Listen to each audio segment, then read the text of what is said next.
Hi, my name is Fellow. I'm so happy you came to see me today.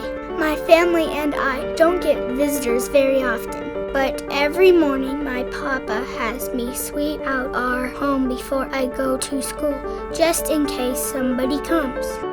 I like school and my teacher says I am a good student, but my favorite part is when I play soccer with my friends. My big sisters take care of me and my little brother when my father is at work. And they fix our food and help us with our homework. Papa says we've all had to grow up fast since our mother died. But now I have someone else who is helping take care of me. Papa calls her my guardian, and at Compassion they call her my sponsor. But I like to call her my friend.